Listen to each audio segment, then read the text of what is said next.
Hi, welcome back to Casablanca Cargo. This is Kathy, and I want to share with you a little update on my unnaturally thick, chunky composition notebook. 0, 1.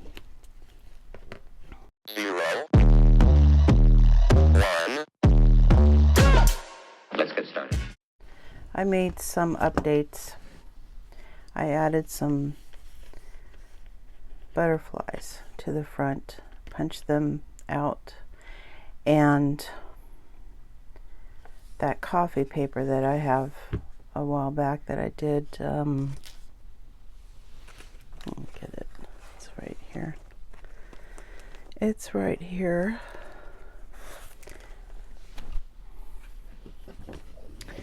This composition notebook, I made pockets. It's with that coffee theme paper from Echo Park. Yeah, that's right. So I've got pockets in the front and the back, and then I covered up the little information there about the composition notebook and put this on the front. Well, I wanted to use more of that coffee theme in my personal journal. So I punched out these butterflies from the cover page. Just making, I still have a pocket of my own here. I tried making a little gusset just to experiment. If you can see that right there. Let's move it up. I don't know. I like to experiment for myself to make sure things could work. I put an extra on the sides of this paper because it was too narrow. I put some extra paper here.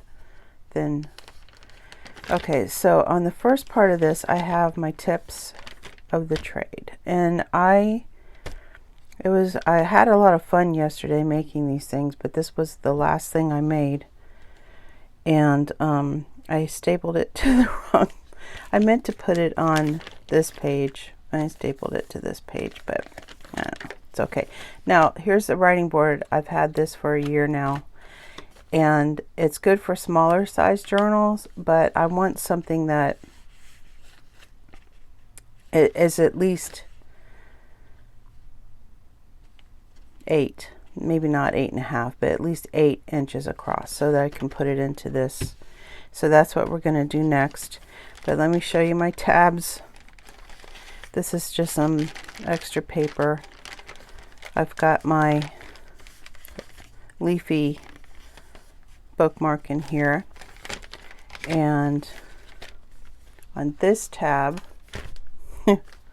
this is held down with strong double-sided tape.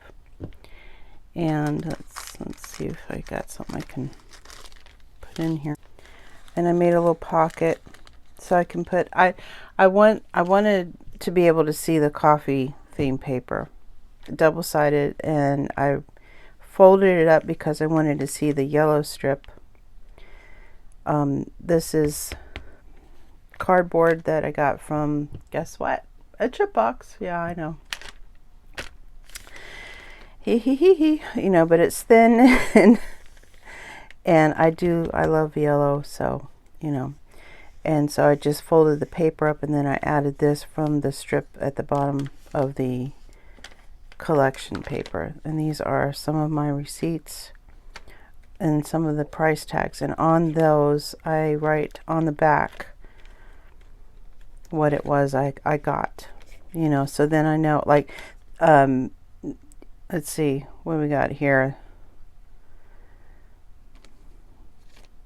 This is the pillow sham that I cut in half, and I have 2 tote bags for each pillow sham. So each pillow sham was $3.99 plus tax, so I know how much it is to start with, the base price, and then, you know, whatever the selling price is. It helps a lot. It helps a lot. So I just, when I go to wash them, I take these tags off, and I have a Sharpie over by the washing machine, and I just write down whatever it was, and put it, and these are my Joann's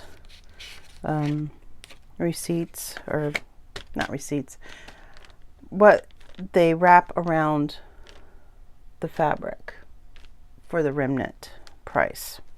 Okay, and most of these were either 50% off, or this one was 70% off, which I didn't write down what it came out to, but yeah, that was awesome.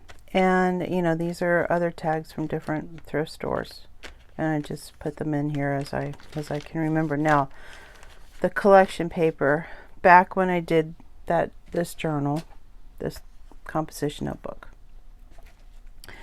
this was part of that paper collection from Echo Park, and I don't know, maybe it's called Coffee. That would make sense, wouldn't it? This is the bottom of the paper, and I left it on, and I wanted this scene. Well, if you've ever done scrapbooking, that's one of the first things that I got into when I first started doing paper crafting like this. And they would have these 12 by 12 papers, and then you could put them in your 12 by 12 album, and you could put, you know, you could have had this down at the bottom, or you know, whatever. Well, I don't make 12 by 12s anymore, but I loved this, you know, coffee cafe scene where they're lining up to get their drinks. And so I decided to turn it into a bookmark, and again, using the chips box, I put two pieces of it together. There's a little, just to be able to have the length down here, and then covered it with some extra paper that was left over from the collection. And I wanted this circle to be smaller because I wanted to see a bit of the logo, just a little bit, you know, underneath there. And this is a coffee cup or a teacup from the collection, and then this part is a sticker. There was a sticker sheet that came with it. This is a sticker actually as well. This is a sticker, and I just layered it with two pieces of paper that was left over, and put the sticker on top. First I drink the coffee, then I do the things. Yeah, so this is now, I love this bookmark now because look, it's so tall. It's 12 inches tall, you know, so it's tall enough to go into a composition notebook. And this tab is, again, there's a little pocket in there. Just to, I don't know, I just folded the paper up, and I thought instead of taping it or gluing it down, I was just going to make a little pocket. And this is my ideas section and things that I make. And I just need to be able to write them down more consistently. But I've got this, and then at the last moment, I decided, this is a pen I use. It's from good old K & Company. They're gone now, I believe. And it's a smash pen. Yeah, this is you know, an old pen, but it still works. I wonder if it still has glue. Let's see. Oh my gosh, yes it does. Look at that, unused glue. But I love these pens. If you ever have used them, you know how they do not skip. I wish I could find more of these because well, you know, they don't skip. So I put this, I just stapled that on here. It's wobbly, you know. If I just had a pin there, it would fall out all the time, but I have a pin with a clip, so now it just sort of hangs there. And here's my back pocket, and it came, oh, I didn't tape this part down to give myself more room. Again, experimenting, but you can see what happened there. So anyway, what I want to do now is I'm going to set up, and I'm going to make a one of these. Gosh, my mind goes blank. Writing board. Yeah. I'm going to make a new writing board that is the right or a better size for my composition notebook. And yeah, so just give me a sec. I'll be right back.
Thanks for joining me. See you soon.